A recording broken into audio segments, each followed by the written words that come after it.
Welcome to How Now, the podcast where we talk about how to live in the now. And here's your host, Kim Martin Raymond.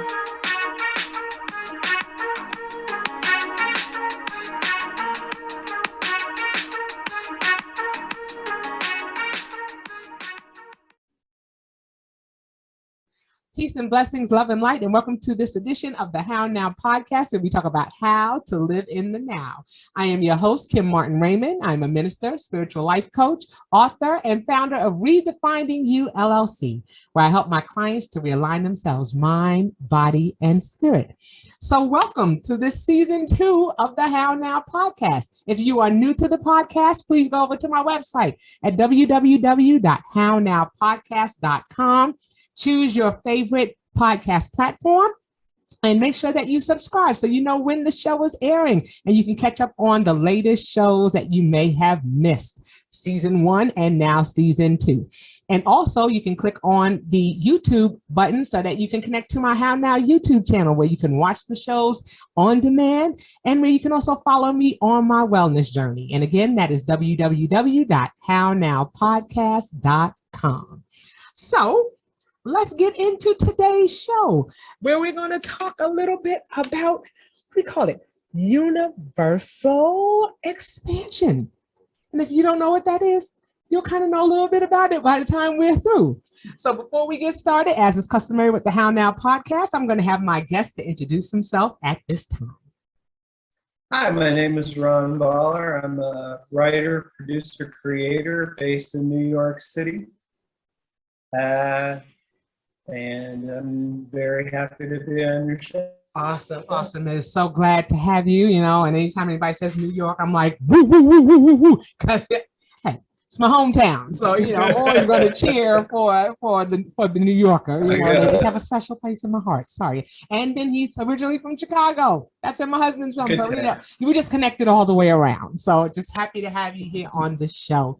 And, we've been highlighting authors throughout the year, and that's what we'll continue to do as the year goes on. And so we want to talk a little bit about a recent publication that you created, and it is called The Theory of Universal. Nope, that's the title of the show, people. The Theory of Universal Expansion, The Tale of Two Scientists is what I call it. Okay, but his book is called Hubble. Make sure I have that right. Hubble, Humason, and the Humason. Yes. So it's Hubble, Humason, and the Big Bang, the race to uncover the expanding universe and how two scientists investigate their theory of universal expansion. It's a long title, but it's comprehensive. So let's talk a little bit about this publication. How did you come about creating this book, or what was the premise behind your book? I'm having this is really a follow-up to my first book. I'm sorry, we're getting a little delay on you talking. All right, start again. I'm sorry. Okay. Yeah, the book, it's really a follow-up to the first book I did, which was a biography on the second guy, Humason. And don't feel bad not knowing how to pronounce his name. I didn't know how to do it. Nobody knows who he is. Didn't know who he was. He's a fairly marginalized character, but he was really the guy who did most of the work getting the universal expansion theory on paper with Hubble. Hubble's the name everybody knows.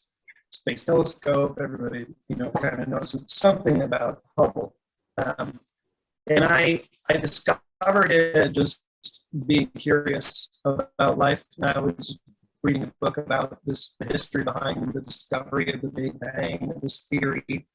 And this guy popped out who had an 8th grade education and became a cowboy and a mule skinner and helped build this astronomical laboratory on the top of a mountain, a remote mountain in California, and then joined after the thing opened as a janitor.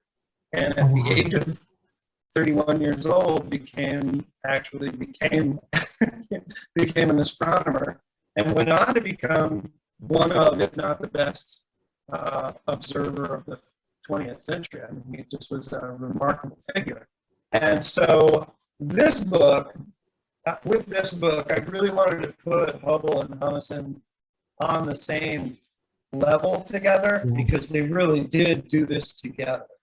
And so the book just explores some of the history behind the developments that were necessary, and it follows, it just follows their careers as they try to unpack all of this stuff that they were discovering in the moment, and wondering, like everybody else, Einstein included, what was going on. Wow. And it's so interesting, because there's always more than one person who's involved in any type of theory that comes up, and there's always one that tends to be spotlighted, and the other one kind of falls by the wayside, and they've done just as much work, if not more, to help to bring those theories to fruition. And no scientist does things independent, or independently. There's always a team, or there's always several minds that are coming together that are trying to discover and research something, and one may go in one direction, one may go in the other direction. I'm just fascinated that he started out as a janitor and then decided to become an astrologer. That's hey, if anybody talks about pivots, that's a heck of a pivot. To go from that, to go from doing that, and saying, hey, you look up at the sky and you say, hey, you know what, I think I want to pursue that.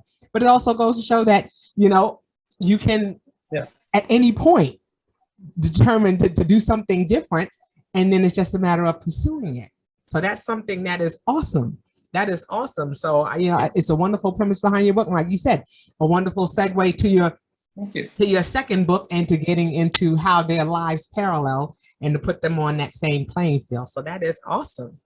Okay, so for those who don't know, talk a little bit about universal expansion, if you would. Okay. Universal expansion, basically, and talk about years in the making. Yes. The seeds of this go all the way back to Aristarchus and the ancient Greeks 2,500 years ago. But basically, the idea formed out of Albert Einstein's general relativity theories. And after physicists got to digest this for a while, they started to understand it in a certain way. And eventually they started to theorize with math that if Einstein's equations were correct, one way that we could start to experiment to find out whether they're correct is to see if the universe is in fact expanding or contracting, because his equations seem to express that. And so this took a while. Einstein's general relativity came out in 1915. This was, basically 1930. So about 15 years later, these two guys embarked on this adventure to see if they could determine what was going on. But the expansion of the universe is basically kind of a 0 point. And nobody knows what was there before that. I mean, this goes way beyond our capacity to understand exactly at this point, obviously.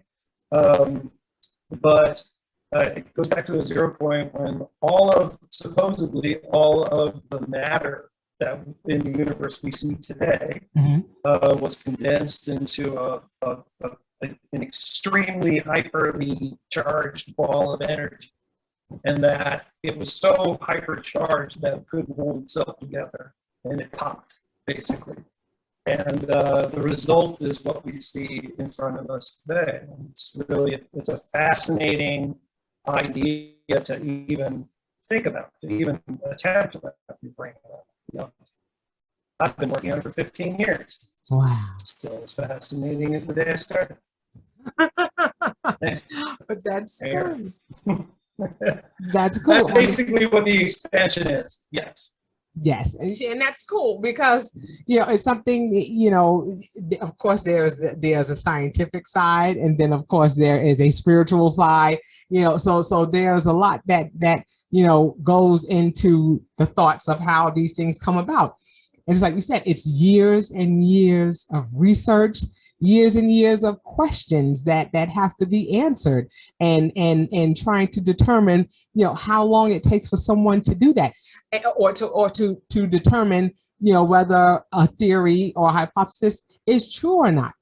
And like you said, it takes a long time. Like you said, 15 years from the time that the theory of relativity, right? It was the theory of relativity.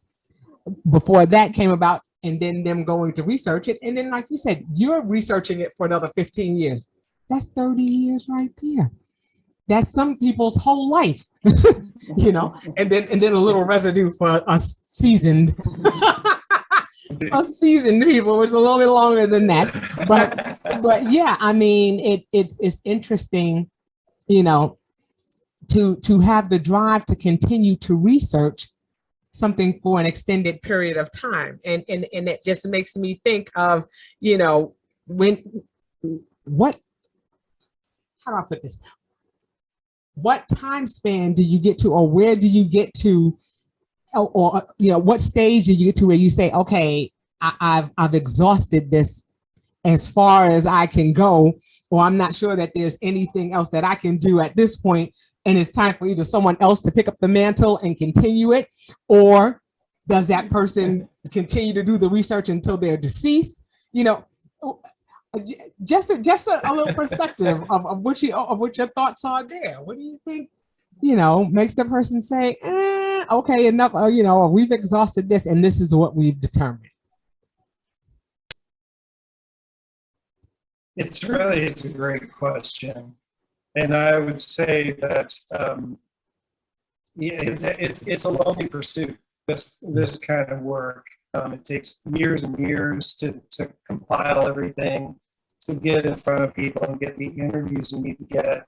I'm a writer and a researcher. I'm not myself an astrophysicist, so I'm depending on astrophysicists and astronomers to give me the information I need to become more knowledgeable, so that I can impart that on my readers.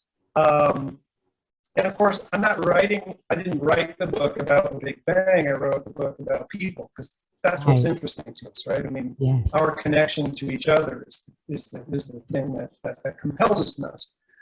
But I tell this to my writing clients and the people I mentor in writing all the time. Well, there's a commonly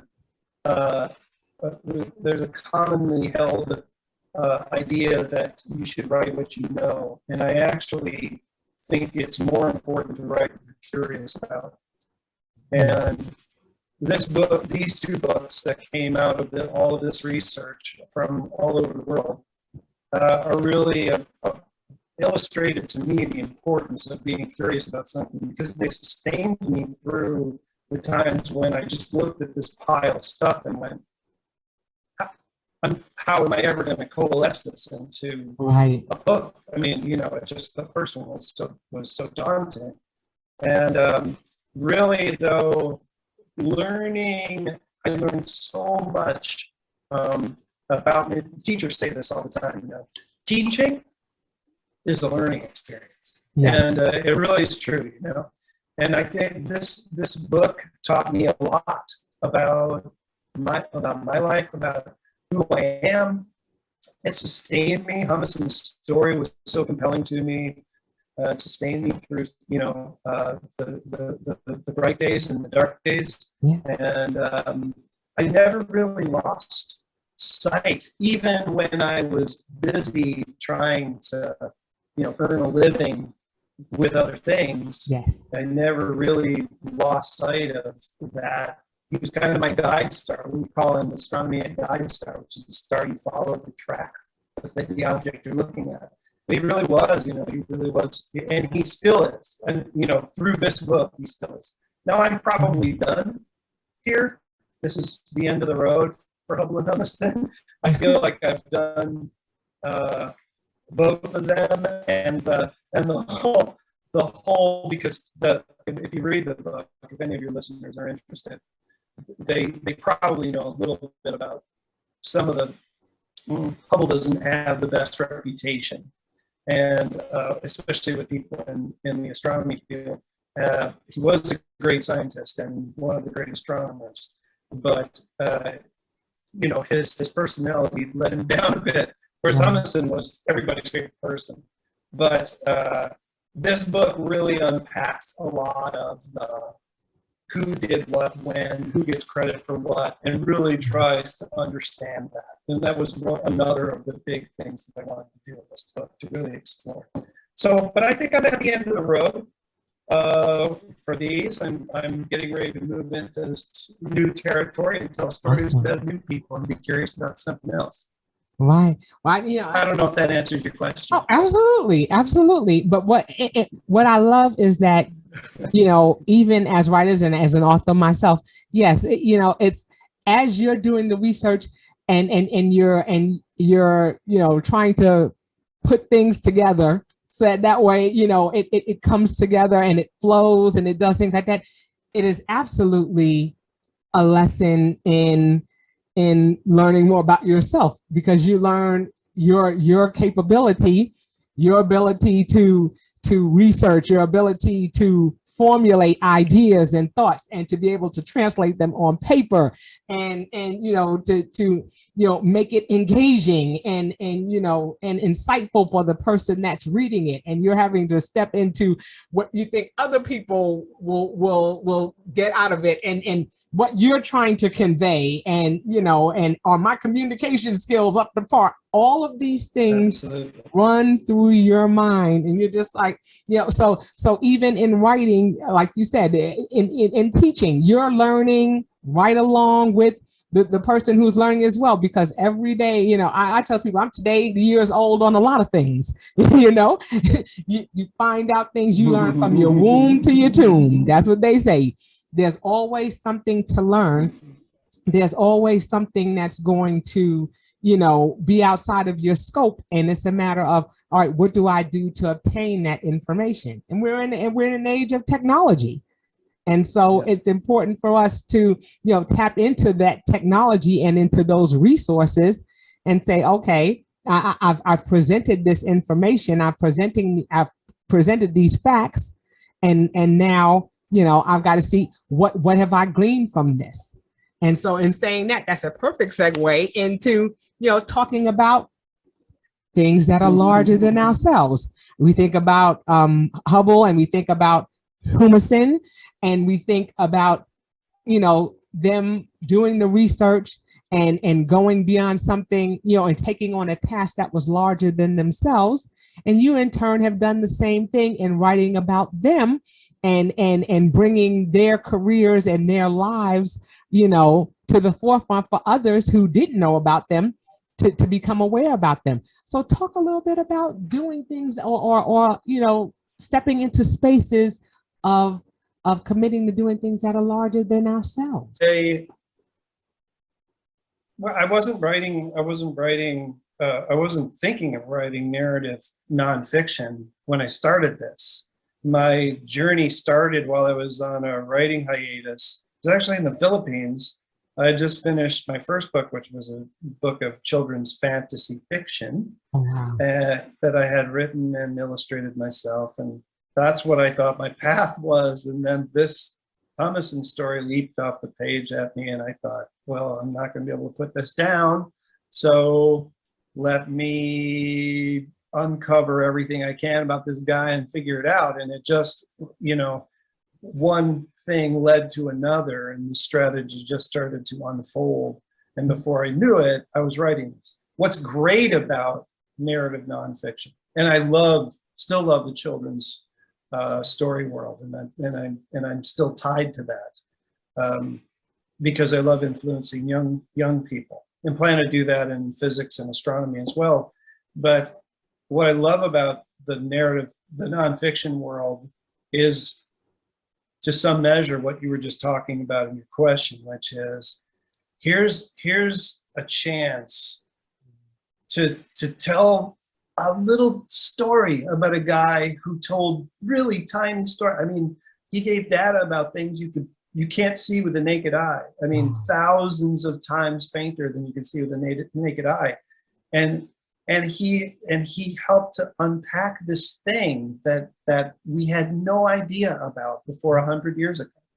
And it's just such a compelling story. So yeah, I mean, the idea of being able to write something transcendent, compelling to people that tells a little story about maybe some remote aspect of life and the journey of humankind on our planet is really, it's really an incredible experience. It just is. Yeah. I mean, the thing is, anytime you're telling a story, and that's what connects us. It's the greatest connector. It helps us to establish relationships because we're looking at the similarities that we have with others, things that are similar. And when we had a conversation, it was like, oh, you're from, you were in New York, I'm from New York. Oh, you were born in Chicago, my husband's from Chicago. You look for the things that connect you to people, and that's how you establish relationships. And it's the same thing, like you said, the most minute things, and to be able to actually sit there and say, okay, this seems like it's something that's minute, but then it turns into something big. Inventions start out with something minute. My hair looks this way. How do I comb? Oh, let me create a comb. Let me create a brush. Let me create a shaver to shave hair. And you said it really well in your opening. There's never been a discovery that just popped into somebody's lap. It's always an age of discovery, one age after another. Very true. No doubt. Someone has to, like you said, someone has to pick up the mantle at some point and say, okay, all right, they've taken it this far, but let me go and take it a step further. Yeah. And you have to have such a mind, like you said, when you talk about things that transcend beyond what we're currently doing, because could you imagine if we just stayed in the constant state of where we were and never thought to advance beyond that point? We would get nowhere. Yeah. We would be nowhere. We would still be rubbing sticks together and starting making a fire. We would never get outside of that space. Yeah. So it takes an imagination. It takes a fortitude. It takes a mindset to be able to say, yeah, we're doing this, but what if we did this? Or what if we add a little bit more? Or, what if we do? And now it's so funny because the buzzword that we hear nowadays is, let's take a deeper dive. Everything is about taking a deeper dive now, right? It's amazing how many buzzwords have come up out of this pandemic. All of a sudden, self-care has been around for a long time, but you didn't hear anything about it until the pandemic hit and people were having to look at themselves in the mirror and sit with themselves. And now all of a sudden it's like, wow, self-care, wow, we did do this. And then now we're going to take a deeper dive into this. It's amusing, but it's so true. It is. I have to say too, though, it's also really positive. A lot of it is really positive. The fact that people are being more introspective, the fact that a lot of people seem to be taking chances with their careers, with the things that maybe trying school, trying to get back and learn a new thing, a new skill. I think that part of it, it's been horrible. Just, the amount of, the lives that have been impacted by the pandemic. It's just, that part's just awful. But the good story is the very good feeling out of it are the stories, some of the stories that, of people who, they took a chance and they launched that, pottery shop or whatever it is they always wanted to do that they never felt like they could before. Right. Yeah. Right. And I think it's also important to remember that, sometimes people think, okay, it's already been done. I can't explore this anymore, or I can't do that because everybody's doing that. But there are so many different variables that are involved that make things different. Just like we share common experiences, there are always one or two things or 10,000 things that are different that are going to cause us to say, well, yeah, we understand that this is something that we've been doing, but we can still add a little bit more to it. Or what if we take this spin on it? So there's always something new. There's always something that we can explore a little bit more and say, well, yeah, maybe we can tweak this a little bit more. Oh yeah, I tell you, that's another thing that I am part of on the people I work with constantly, is, I get this all the time. Well, I really love this author, but I'm afraid, I've read so much of his work or her work. I'm afraid I'm going to sound too, and I just say, there is no way you are ever going to sound like Cormac McCarthy on paper. You're never going to sound like, Joan Collins or any. You're not going to. Try your best. It's not happening because you're you and they're them, and that's just the way it is. So write what you're compelled to write what you're curious about, inform people about the things, and look on the other side of the table while you're doing it and pretend there's somebody there listening to you, so that you're careful that everything you're doing is compelling, and you'll be fine. But do it.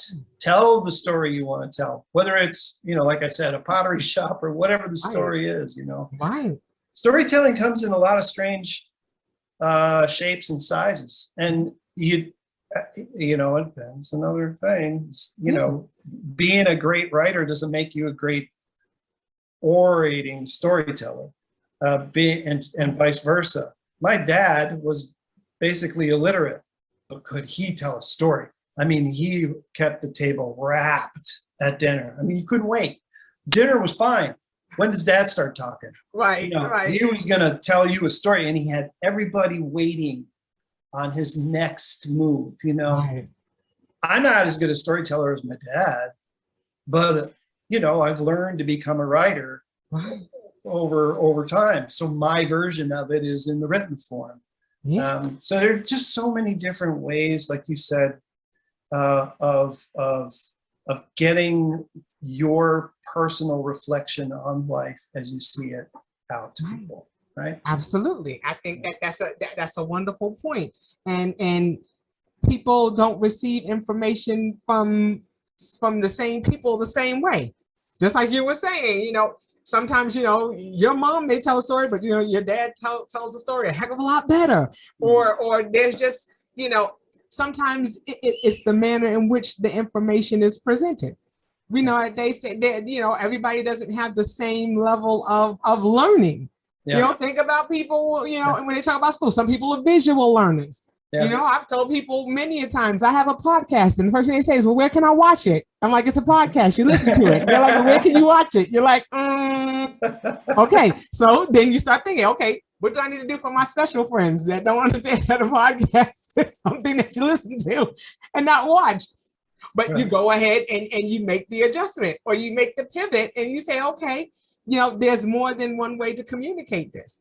So there's going to be some who will love to watch it and see that, because they want to be able to put a face with a name, and they want to be able to, to see who's speaking. And then there will be some who can listen to it all day long and be like, well, I got the content. It made sense to me just as much as it did for somebody watching it. Yeah, I totally agree with you. Self-expression is the thing that makes us unique, humankind. Creativity exists throughout the animal kingdom, even in flora. You see creative ways in which plants find ways to survive and have found ways to survive.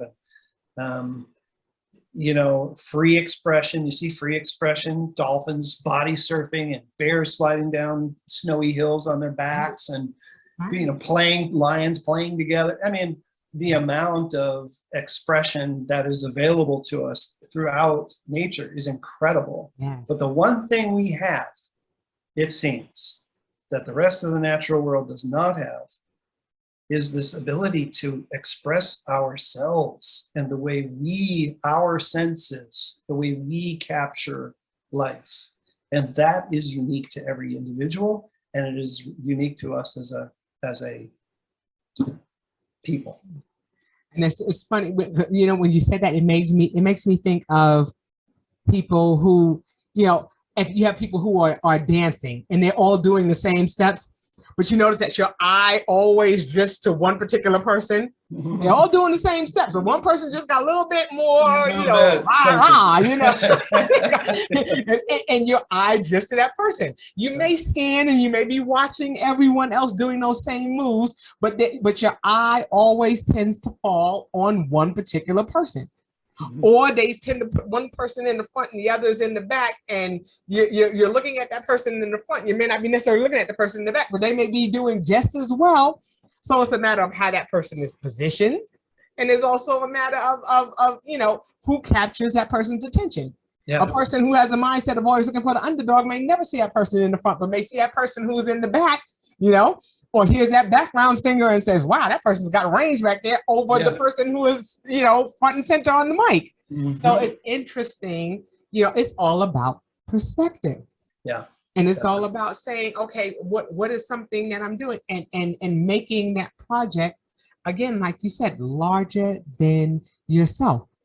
It all wraps back around, like you said, to your book, wraps back around to your experience in writing the book and the things that you've gleaned from it, because that's what's going to help us to continue to move on and to you know, find what we're passionate about. Yeah. And I think that's an important point to talk about too, you know, of it being something that you're passionate about or something that has captured your interest, you know. And I think about that when you were talking about you know, writing your first book, and then you were saying that you were going to start looking into doing more narrative nonfiction, and then all of a sudden the story about the you know, Humason came, and you were just like, wait a minute, now I got to stop for a minute, because it captured your attention, and you didn't say, I'm just going to let it ride. You pursued it. Yeah. And that's something that's important for people to remember in any aspect of their life. If there are things that you're seeking to do, is it something that you're passionate about, or is it something that's grabbed your attention, and have you gone the next step? Yeah. To say, I'm going to follow this passion. I'm going to, you know, go down this rabbit hole and see where it takes me. Right. You know? Yeah. Oh, and we have, you know, we're human beings, right? So we have lots of ideas. You're not going to follow all of them. No. You know, you have to be selective. And of course, you're being selective in the arena that you want to function in, whatever that is. And so, yeah, but I think when you find one that you want to pursue, I say go for it. Don't quit. It will pay you back tenfold for the blood, sweat, and tears you put into it. I mean, that's been my experience, and I really sincerely hope, or it's everybody else's experience too, because it's just it's life affirming. Really is. Yeah, and that is something that you don't put a time frame on. I mean, you know, certain aspects or certain research things, yes, takes years and years, and you understand that. But then there are certain things that are small and attainable, and it's just a matter of saying, okay, this is something I'm interested in. This is something that I can do. This is something that's feasible, or what is it that I can do, or what are the steps that I have to take? And that leads me to an interesting question. When you went to research this information, how did you go about doing that? Researching that information. Once you found out, you know, once you took an interest in his information, because, you know, we have to be careful also about the source from which we get some of our information. We cannot get everything from Wikipedia. And I say that because we can say that with certain people too, because certain people will give their opinion, and their opinion is just like Wikipedia too. It's just, you know, so it's how did you determine, or, you know, or start thinking, okay, I'm interested in this, you know, how do we go about that? Because we can definitely, you know, help somebody in determining how they would go about researching something that they're interested in. Sure. Yeah. And it really is the story of the day, isn't it? You know, yes. bad information online. Not all of it is. And I actually am a fan of Wikipedia, but only as sometimes a first resource. Yes. What's great about it is generally the articles, if you're reading an article in Wikipedia and it has no references, ignore it. Right. the references are there for you to go back and double check what's been said so that you get a clear picture for yourself of what those references are. So I'm not against Wikipedia as a source, but you definitely want to follow up. In my case, I started with Humason. If I had started with Hubble, nice big open path, of course, right? But Humason was a pretty cold trail, I have to say. And I found myself wearing out the carpets in local libraries all over the country, trying to figure out where this guy was, when, who his family was. And I eventually met his family. Oh, wow. Interviewed his granddaughter and became really close with the family. And that was really my introduction. And then I've had, through that introduction, had so many incredible introductions with people from all walks of life who happened to be a part of the experience, the world that I needed to get involved in. And they just couldn't have been more forthcoming or open in helping me to figure out what had gone on and to try to unpack it a little bit more for all of us. So yeah, it started back in 2005. And by the time I got done with Humason's book, I had so much information on the path that, the two of them, that really the second book was kind of, it took me, 10 or 12 years to write the first book from all the research, and then another 3+ years to write the second book. So I had all this information, and what I realized was, I haven't told it. I haven't told this story. This is actually the story. Now that people know who this guy is, right, we need to connect them because they're really connected. And so, yeah, it just kind of one thing led to another. But you talk a lot about writing compelling stories about characters. What almost never gets talked about is the people that you meet along the way that help you along the way. And that is as compelling and inspiring as any of the work that comes from. It is priceless. I am just like, wow, you got to meet his granddaughter and to know his family. And that is just something that you are not going to get out of the card catalog at your local library. That, for those of you who know what a card catalog is. And if you don't, okay. Google it. And here astronomers have a thing called a plate library catalog. So it's the same thing. It looks like your old, Dewey Decimal card catalog, except it has these little glass plates in them. And those little glass plates have galaxies and star clusters. And there are hundreds of thousands of these in the world. Today years old. I'm today years old. Or no, I never heard of that before in my life. I'm just like, it is just fascinating. But just like you said, I love that we're in this technology age, that the world is wide open. Yeah. And even like you said, when it seems like it's a cold trail, there's other means for gathering information. If you're passionate about it, if you're looking to see beyond, the surface, and sometimes it just looks like a wall.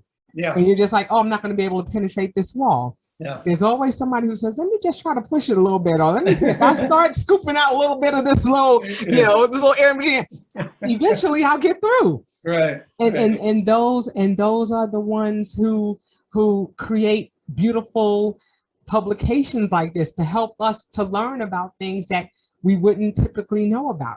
Yeah. And if there were not people like yourself and others who do the research and do the legwork to find out, let me learn a little bit more about this, and maybe somebody else may want to learn about this too. Yeah. That's why the libraries are full of books, and we have people who are authors who are trying to bring these things to light, and we're not able to learn or to see our universe expand without people like you. So I appreciate that. I appreciate the writings I appreciate this time to sit and talk about the discoveries that you learned, because it's you hear about the authors talk about their books. They say, the author, Kim Raymond, she lives in Atlanta, Georgia. She has 3 cats, whatever. You hear about all of that, but you don't hear about the life lessons that were learned by the people that are researching and writing these publications that people are picking up and going on Amazon and researching. It's a beautiful world when we can say, okay, this is something that I've learned, and it's made me a better person for the experience. So I mean, I commend you for that. I look forward to getting your book. See, I'm going to get an autograph copy. That's what I'm going to do. Y'all can hate a little bit, but I don't want to ask him to give me an autograph copy, because that's what I do. I have a library of books, and that's something that I seek to do, because it's wonderful to make these connections. And I'm happy for this platform to be able to do that, for us to be able to talk about not just the publication, but to talk about how it has influenced you and affected you personally as well. Because sometimes, we get lost in the background. We're just the name on the bottom of the book, and, you get all these bestsellers and all these other things like that. But it's nice to be able to personalize it a little bit and say, hey, I like that person. That person's a great person. I want to find out about their book. And so, okay, because I'm the segue queen, let's talk about how people can find your book. Is it on Amazon? Do you have a website? Talk to me about that and some of the projects that you're engaged in right now. You are indeed the segue queen. You can buy the book on Amazon, Barnes & Noble. It's out on Springer Praxis. And my website is ronvoller.com. You can go there and explore a little bit about my books and a little bit about my history and some of the people that I know and connect with along the way on my journey. There are links there to my social media platforms where, I'll be, I work with a public charity. We are focused mainly in Uganda. You can see this, Kim, behind me. That's actually Uganda behind Beautiful. me, even if your listeners can't. But I do a lot of work with a group called Paper Fig Foundation. And we're working in women's empowerment through fashion and the arts. And that's a long story that we don't have time for, but speaking of standing for something larger than yourself, that is something that is near and dear to me. It's a great little organization. We've helped thousands of young women get a leg up and help their families in a very remote, in some of the remote parts of the world. So it's something that's near and dear to my heart. And I'm actually planning a long bike ride. I'm going to ride 560 miles from Battery Park to Niagara Falls this year to raise money for the charity. And I invite your listeners, any of them in the area who want to come out and ride a leg with me. The shortest ones will be riding from 30 to 60 miles a day. And you're welcome to come out and raise some funds for the organization if you want. And it's lovely to have company. So yeah, that's how to get me though. That is awesome. Okay, so you heard it right here, www.ronvoller.com, and you can click and into his social media through that, and also links to his publications, to his wonderful books, and you can hear about, and it's called Paper Fig. Paper Fig is the in women's empowerment in Uganda, and I love that. And like you said, if you're in the area now, do they have information about if they want to help with the fundraising effort for that? Perfect. Yep. So it's a one-stop shop. Go to www.ron, Voller, VOLLER.com, correct? Correct. Awesome. Okay, and of course, before we wrap things up, we always ask our guests, how are you living in the now? We know that some people are, still finding it difficult to navigate in this space, in this pandemic space that we are still actively in. We've had a lot of things that have gone on around this world that have been a distraction, but then, at the end of the day, when it's time to sit down with ourselves, we try to figure out what are some things that we can do to cope. And that is the acronym for Create Our Peaceful Existence. So what are some things that you do to cope and to navigate in this space? I kind of count myself lucky in terms of the pandemic. I mean, I don't have kids, and I was working on my book, trying to finish my manuscript when the pandemic hit. So lucky me, I got to sit at home and write my book. But I lost some things. I wasn't able to go to some of the libraries to finish up some of the. I had to do that online now instead of. So you miss out on the people experience of that. But in terms of needing to cope with the pandemic, other than being empathizing with family and friends who really were going through hard times, the pandemic for me personally wasn't as hard as it was for a lot of people. But what I have always done is meditate, and it does help me focus. My work requires a lot of focus. It's easy to get off track. It's easy to get, sidetracked by the things that are going on at home and around you. So meditation really helps me focus. That's probably the thing I do most in terms of just being mindful. I don't see, I'm not a big live in the moment because it's impossible to do live in the moment. The moment is very fleeting. Kim, you probably realized, but time is kind of an ocean to me, and the mind is kind of a time machine. Mm-hmm. And so we're always kind of mashing around the past and the present and future ideas and this sort of thing. So focusing that is a good thing. And certainly being present for people when they come to you, when they have a problem, when they want to talk about something, that is obviously something to focus on. But yeah, for me, this experience of the past few years has just been incredible. We haven't experienced anything like it for 100 years. And I hope we don't have to deal with another one anytime soon.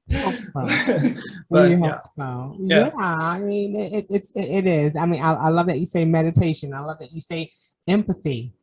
Another word, we cannot discount how people are feeling in this space. Yeah. And this is, like you said, in our history where we're all experiencing the same thing at the same time.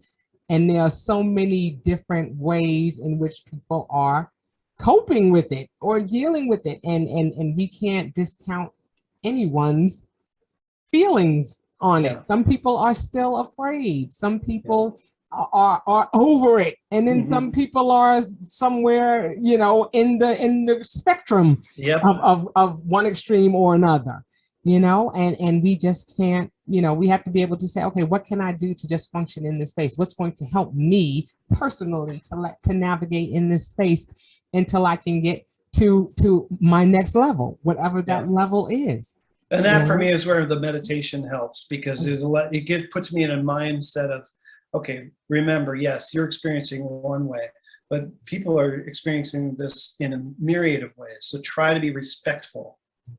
Try to proactively understand that, not everybody's going to be okay with not wearing a mask indoors or whatever it is. So, right. Just like you said, that's a whole nother show. Yeah, it is. But I'm definitely going to have you come back, because I definitely want to hear more about Paper Fig and your, your efforts there. Those listeners who know me and know of my show last year, my husband and I go to Haiti every year, and we are part of a foundation called the Tome Foundation. And what we do is we provide backpacks, and we provide, wellness checks for the people in a local community there. And so, you definitely have you come back and talk about that effort. So, that's what I love about the How Now podcast. We can come back and talk about a myriad of things. And so, all of us have different facets to our lives. And so, you came and had your author's hat on today. And the next time you come, we'll have, you'll have your hat on for Paper Fig, and we'll talk about that. So, you'll definitely be back. So this won't be the last time you all hear from Mr. Voller. He'll be back. He will be back. Okay, now do you have any parting words for our listeners? Something that you want them to take away from our time together today? And we'll end on that note. I guess everyone you meet is going through something, so be kind. Be kind. Simple. Doesn't have to be complex, even though he's an author. Everything that comes out of our mouths doesn't have to be complex. Simple. Be kind. Be kind. All right. And that will do it for this edition of the How Now podcast. And until we see you the next time, again, thank you, Mr. Voller, for being with us. We look forward to seeing you again. And Thank again, you, Kim. until we see you the next time, I say peace. Thank you, Kim. You're welcome.